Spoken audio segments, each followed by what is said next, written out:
l'exploit était un peu plus important qu'aujourd'hui, si l'on peut dire, parce que c'était par match aller-retour. Strasbourg, champion de France, club de Ligue 1, et Auxerre, club de Ligue 2, milieu de tableau.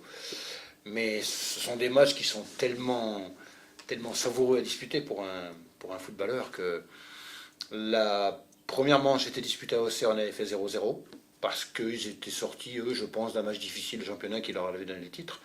Donc ils étaient venus, voilà, je dirais pas la fleur au fusil, mais on avait fait 0-0, tout le monde était content parce que c'était un bon résultat, et forcément, on allait se faire éliminer là-bas.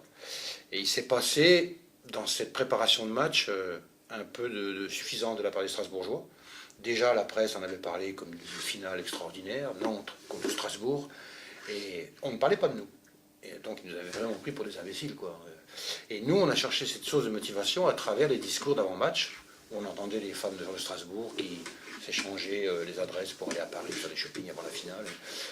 Et ça a été pour nous une source de motivation, mais extraordinaire, quoi. Extraordinaire. On s'est dit, bon, ben voilà. Maintenant, on est au pied du mur, il y a un match à jouer, on est déjà éliminé, et ben on va voir, on n'est pas éliminé. Et on a vraiment fait un très très gros match, quoi. Très très gros match pour aller à Strasbourg et éliminer le champion de France.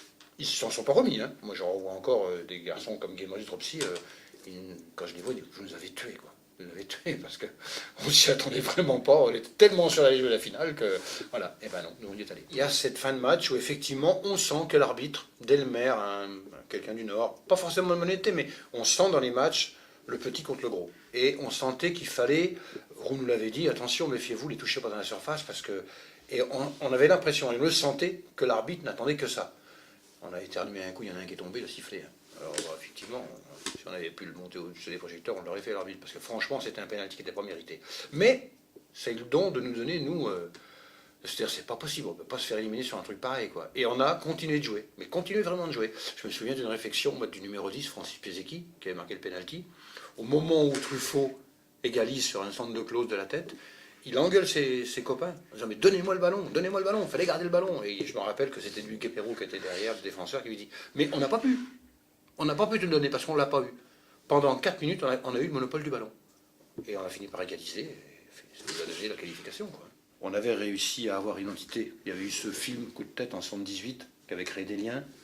Et puis à travers ce film Coup de tête, où nous on va en finale de coupe en chantant la chanson du film à chaque tour, voilà, c'était plus trinquant, c'était Auxerre, mais il y avait une similitude quand même avec le film qui avait été tourné. On arrivait à en rire, mais on arrivait effectivement avant chaque match à chanter. C'était un peu... On a besoin, quand on est footballeur, d'avoir des gris-gris, c'était ça, il fallait chanter avant la... Et à chaque fois qu'on chantait, on se qualifiait, donc voilà. On n'a pas pensé à la chanter en finale. La victoire au bout du pied, et la balle au fond des filets, trinquant, but, ouais, c'était ça, ouais. Voilà ce qu'on chantait avant les finales. Je m'en rappelle encore, hein. C'est vraiment des souvenirs merveilleux, quoi.